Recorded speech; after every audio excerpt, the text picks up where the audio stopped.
মানুষ তো মানুষেরই জন্য। আসলে এই কথাটা সত্যি নয়, কখনো সত্যি নয়। এটা একটা মিথ্যে গান। যিনি রচনা করেছেন এটা মিথ্যে গান।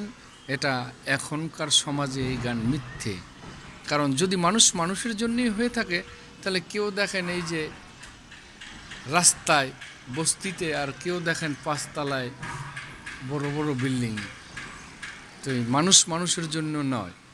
সবচাইতে গুরুত্বপূর্ণ যে ইম্পর্টেন্ট বিষয়টা আমি বলতে চাচ্ছি, সেটা আমাদের রাষ্ট্রীয় বিষয়, রাষ্ট্রীয় ক্ষমতার বিষয়। আমি পূর্বে ছোট ছিলাম, তখন সাবেক প্রেসিডেন্ট হুসাইন মোহাম্মদ এরশাদ, যাকে স্বৈরাচারী সরকার বলে বলে আর কি, স্বৈরাচারী, তাকেও ক্ষমতা থেকে সরাতে রক্তক্ষয়ী যুদ্ধ হয়েছিল। এবং তখনও এই সাধারণ পাবলিক হত্যা করা হয়েছিল, তখনও সাধারণ পাবলিকের মৃত্যু হয়েছিল।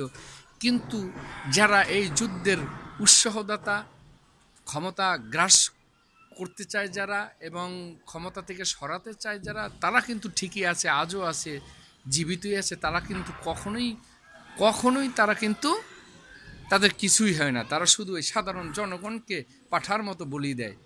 ঠিক তেমনি এর পরবর্তী সরকারকেও অপসারণ করাতে রক্তক্ষয়ী যুদ্ধ হয়েছিল, তারপরের সরকারকেও সরাতে রক্তক্ষয়ী যুদ্ধ হয়েছিল, লাস্ট এই সরকারকে সরাতেও অগণিত প্রাণ ঝরে গেছে। এমনকি হেলিকপ্টার দিয়ে রহমতের বৃষ্টি বর্ষণ করেছিল, যা ভিডিও চিত্রে দেখেছি আমরা। এবং লাস্ট পর্যন্ত তাকে দেশ ত্যাগ করতে হয়েছিল। তাই মানুষ তো মানুষের জন্য, এই কথাটা কখনোই সত্যি নয়। আর আপনারা কেন বুঝেন না সাধারণ মানুষ? কারণ আপনি সাধারণ মানুষ, আপনি, আমি, আমাদের মতো সাধারণ মানুষ, যেমন সনাতন ধর্মীদের কাছে পাঠা বলি, তাও তাদের একটা ধর্মীয় রীতিনীতি মেনে সিঁদুর মালা পরিয়ে তাও পাঠা বলি দেয়।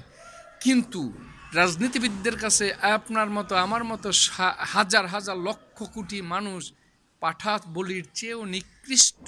এমনকি আমরা যে পূর্বে দেখেছি যে পাটা পুতো দিয়ে মরিচ বাড়ত, তার চেয়েও নগণ্য নিকৃষ্ট। তাও তো পাটা পুতো দিয়ে মরিচ বেটে সেটা একটা যত্ন সহকারে বাটা হয়, এবং সেটা যে রান্না করবে সুস্বাদু রান্নার জন্য করা হয়। কিন্তু ততটুকু মূল্য মর্যাদা বা ততটুকু গুরুত্ব এই নেতাদের কাছে আমাদের নেই।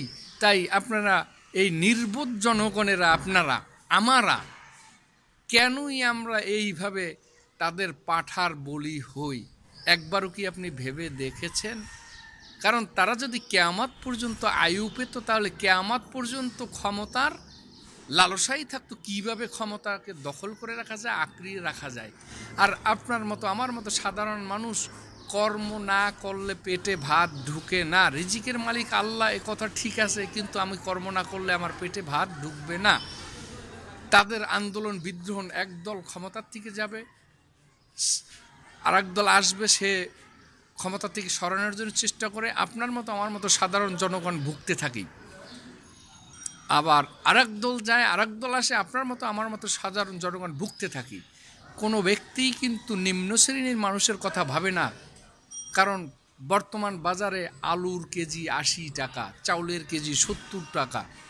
তাই আপনার কথা যদি কেউ ভাবতো, দেখেন আমার দেশে যা কিছু হয় তা দিয়ে সন্তুষ্ট না। ইনপুট যদি না করি আমরা বিদেশ থেকে, বিভিন্ন দেশ থেকে, তাহলে আমাদের আমলাদের পকেট ভরে না। যার কারণে আলুর ফসল দেখেন যখন হয়েছে, তখন আলু আমরা দেখেছি উত্তরবঙ্গে যে বোল্ডোজার দিয়ে রাস্তায় বিছিয়ে আলু পিষে নষ্ট করে দেওয়া হচ্ছে। কারণ গাড়ি ভাড়ার পয়সা আলু বিক্রি করে উঠে না, এবং ক্ষেত থেকে মজুরি উঠে না, তাই বলা হয়েছে তোমরা উঠাইয়ে নিয়ে যাও, বদলার পয়সা উঠে না। কারণ আমাদের দেশে সরকারের যেই দলই সরকারে আসে, তারাই জনগণের কথা চিন্তা করে না, তাদের পকেট ভরার কথা চিন্তা করে। কারণ তারা যদি পকেট ভরার চিন্তা না করতো, যে এই আলুগুলো ফিসে দেওয়া হয়েছে, সেই আলুগুলো অবশ্যই সরকার সংরক্ষণ করার চেষ্টা করত।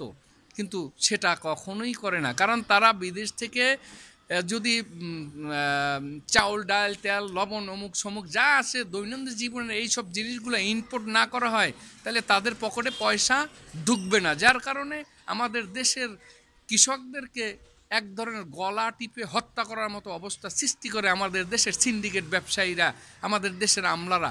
তাই নিরীহ নির্বোধ জনগণ আমরা সবসময় পাঠার মতো বলি হচ্ছি। তাই আমার এই কথাগুলো মনোযোগ সহকারে শুনে যাবেন প্রিয় ভাই।